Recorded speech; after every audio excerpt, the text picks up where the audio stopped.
nada, agradecer al CCNCERT mi presencia aquí en este congreso. Es mi primera vez en este congreso y estoy muy agradecido.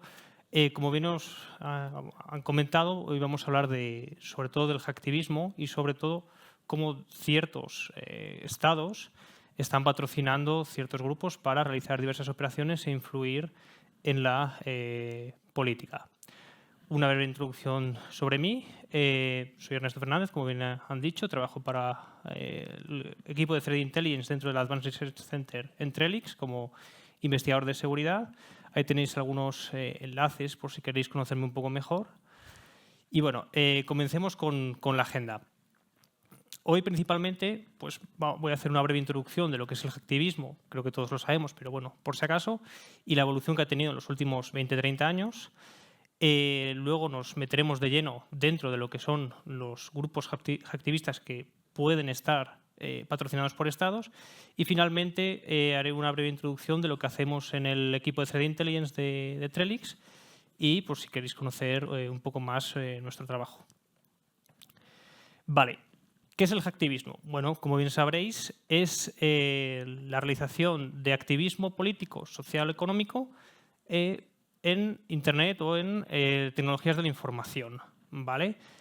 Su evolución vendría a ser un poco esta. En los años 80-90 se empezaron las primeras operaciones hacktivistas, pero no fue hasta el 2008 cuando Anonymous empezó sus operaciones mediante el proyecto Chanology contra la Iglesia de la Cienciología.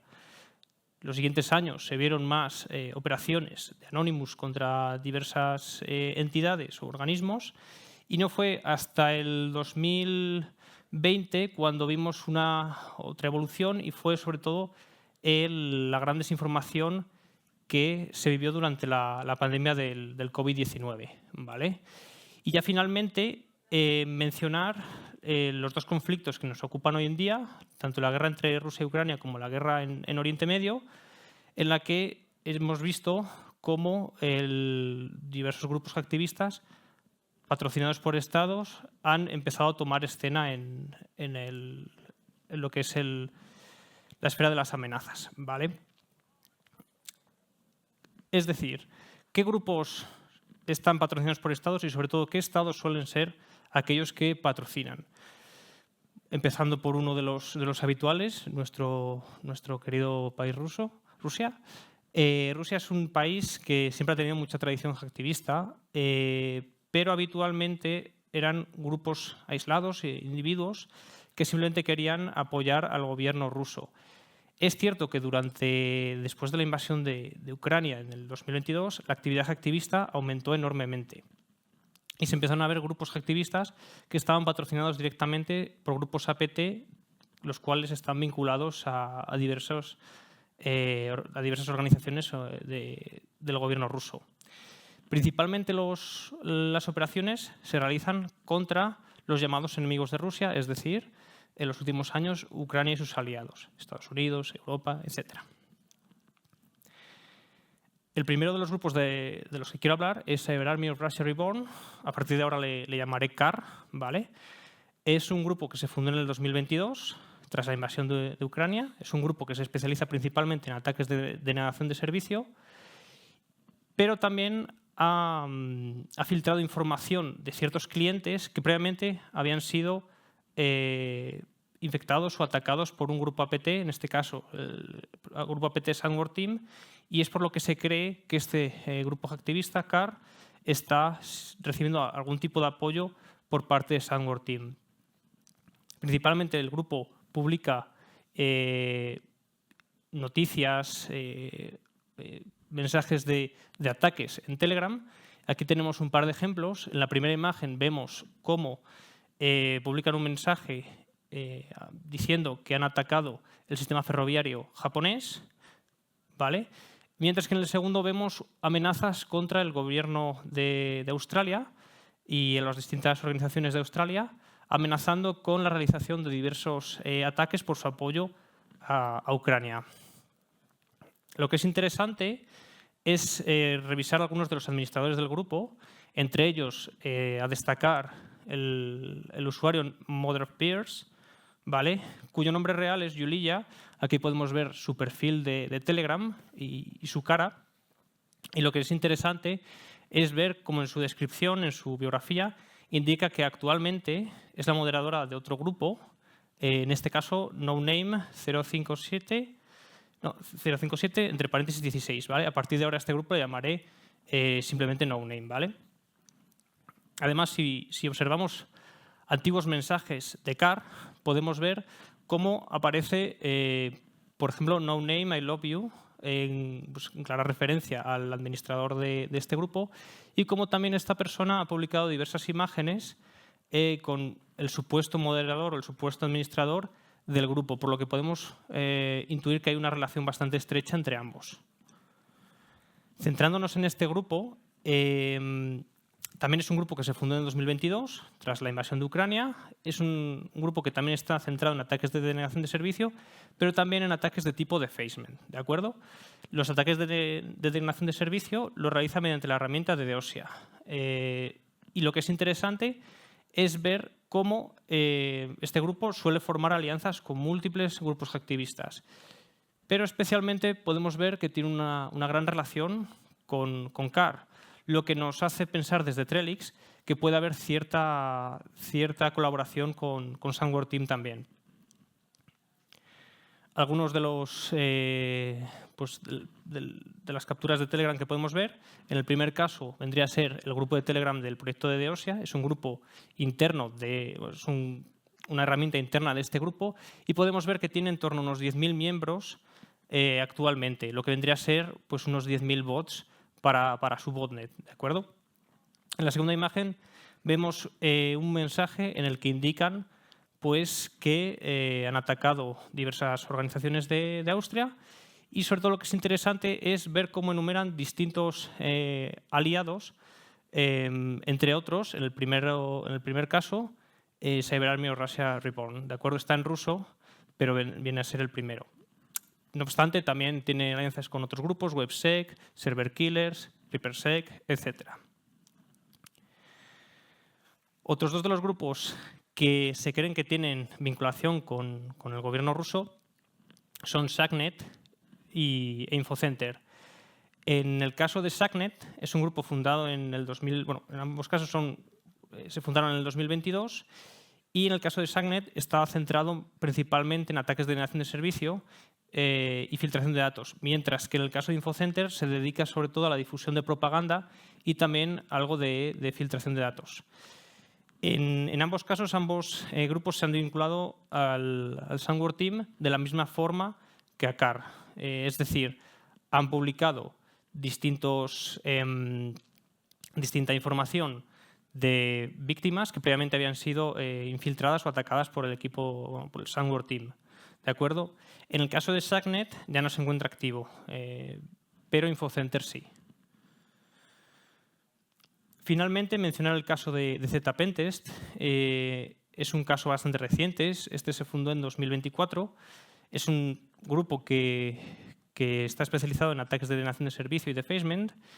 Y lo que es interesante, y por lo que lo incluyo aquí, es porque, entre otras cosas, unos días después de su fundación, rápidamente formó una alianza con dos viejos conocidos como son CAR y NoName. Lo que desde Trellix pensamos que podría haber o llegar a haber cierta colaboración con Sandworm Team en el futuro, aunque es cierto que todavía no hemos visto ningún indicio que refleje dicha colaboración. En el caso de Irán, otro viejo conocido por estos lares, es cierto que es un país también con mucha tradición hacktivista, también actividad hacktivista contra el propio régimen iraní, ¿de acuerdo? Pero lo que es interesante es ver cómo, sobre todo a partir del ataque terrorista de Hamas y la posterior respuesta de Israel durante octubre del 2023, esta actividad activista naciente de Irán creció exponencialmente. Muchos de estos grupos activistas eran simples individuos que querían apoyar al gobierno iraní, muy similar al caso de Rusia, pero ya vemos cómo ciertos grupos activistas parecían estar alineados y administrados directamente por diversas agencias iraníes, en este caso el IRGC y el MOIS.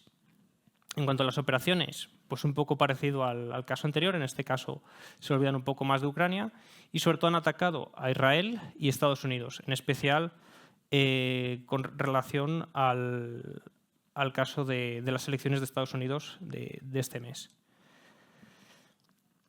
Algunos de los grupos a mencionar, en este caso Emnet Pasargad es una empresa real iraní, ¿vale?, que desde el 2020 colabora activamente con el IRGC.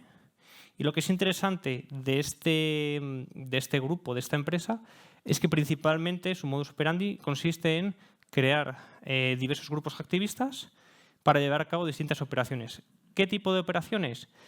Habitualmente, Hack and Leak. Es cierto que se ha visto ataques de negación de servicio o ataques de tipo defacement, pero sobre todo se fundamentan en ataques de tipo Hack and Leak, en los cuales hackean un sistema y filtran la información o indican que lo han vulnerado.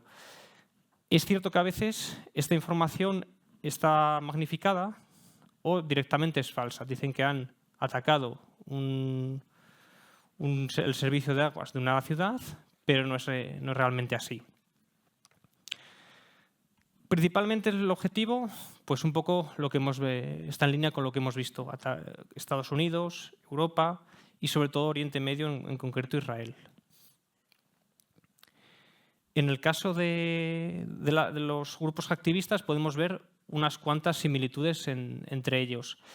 Casi todos tienen diversas cuentas en distintas plataformas y redes sociales: Telegram, Twitter, página web, Instagram, etc. También las imágenes, la iconografía que podemos ver, los logos, fondos, etc., suelen gozar de mucha similitud, así como son imágenes bien elaboradas, ¿vale? Hay cierta producción en estas. Y también en cuanto al modus operandi, en cuanto al acceso inicial, son un poco oportunistas en el sentido de que ellos no buscan un objetivo concreto, sino que van, digamos, a por el objetivo más sencillo.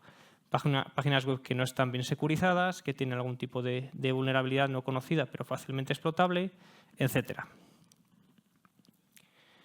Estos son algunos de los grupos hacktivistas atribuidos a Emnet Pasargad, algunos atribuidos por Microsoft, otros por Mandiant y algún otro también por Trellix, ¿de acuerdo? Pasando al siguiente clúster de grupos activistas, mencionar el caso de Moses Staff, ¿vale? Es un grupo fundado en el 2021, ¿vale? Es un grupo que se especializa en la realización de ataques disruptivos mediante ransomware, un ransomware que ejecuta pero por el cual no pide ningún tipo de rescate, ¿vale? Y también la posterior filtración de datos, ¿de acuerdo? Dentro de este clúster podemos encontrar otro grupo activista llamado Abramax. Fijándonos en sus similitudes, podemos ver, simplemente mirando los logos, que comparten bastantes características. Ambos logos tienen una índole religiosa, los nombres son bíblicos o relacionados con el Corán. Vemos una mano sujetando un objeto. En el caso de Moses Staff, lo que vendría a ser una cacha, y en el otro caso un hacha, ¿de acuerdo? Además son grupos que también tienen cuentas en varias redes sociales y en varias plataformas, algo similar a Emnet Pasargad, y al igual que Emnet Pasargad, los grupos también son bastante oportunistas y para atacarlos confían en atacar empresas con servidores web mal securizados, al igual que en el caso anterior. Lo que es diferente es que no solo recopilan información, sino que, lo mencionado, despliegan un ransomware por el cual no piden ningún tipo de rescate. En el caso de Cyber Avengers, el tercer clúster que quiero mencionar, también es un clúster atribuido al IRGC. Es un clúster formado por dos grupos activistas, Cyber Avengers y Soldiers of Solomon. Actualmente ninguno de los dos se encuentra activo, ¿de acuerdo?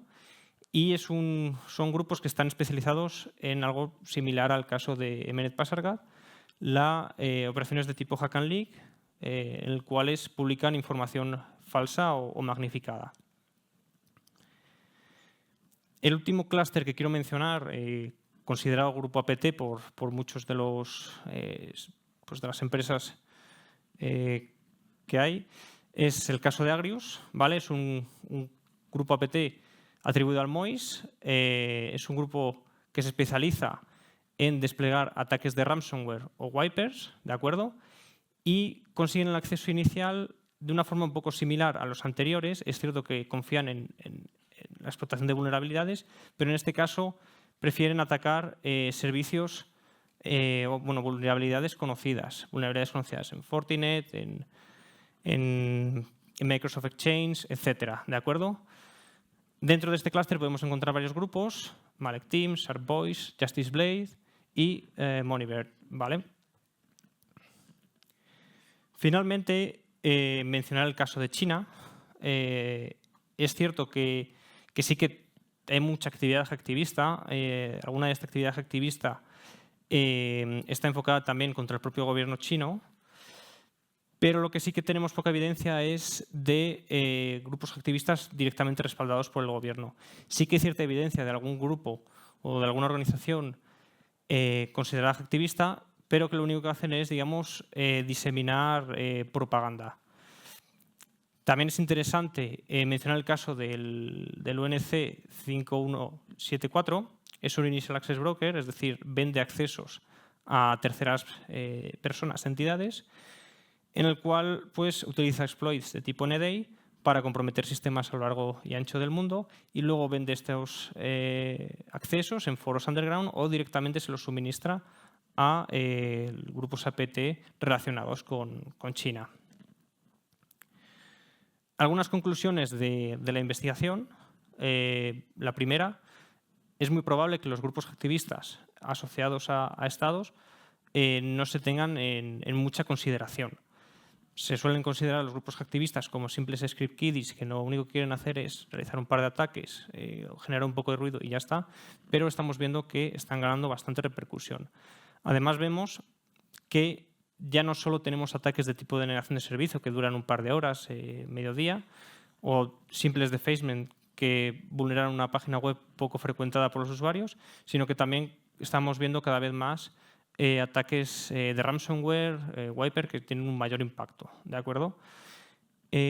También algo que mencionó uno de los compañeros antes es que la actividad de estos grupos suele estar muy ligada a la actividad geopolítica, las decisiones geopolíticas que ocurren en el mundo, ¿de acuerdo?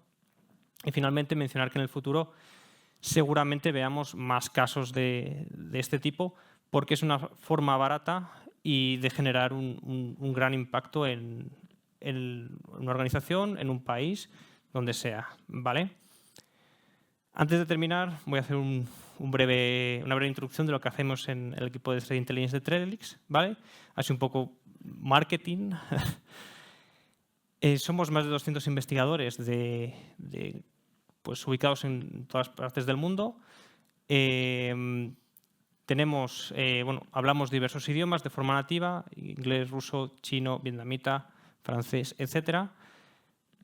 Contamos con expertos que saben acerca de análisis de malware, análisis de vulnerabilidades, también análisis de inteligencia, etc. Y gozamos con una amplia red de clientes, CES nacionales, fuerzas y cuerpos de seguridad del Estado, etc. ¿vale? Contamos con varios partners que nos permiten obtener un mayor contexto a la inteligencia que recaban nuestros sistemas. Por mencionar algunos, pues Google, Intel 471, Europol, el FBI, etc. Y esto nos permite que, aparte de la telemetría propia que nosotros ingerimos, junto con la inteligencia en fuentes abiertas, inteligencia en underground, fuentes técnicas, papers, etc., pues esta inteligencia se procese y acabe directamente en los productos de Trellix de una forma legible para usuarios, máquinas, etc. Finalmente, mencionar un par de herramientas propias. En el caso de Insights, que permite obtener la exposición real de una empresa frente al conjunto de las amenazas, ¿vale?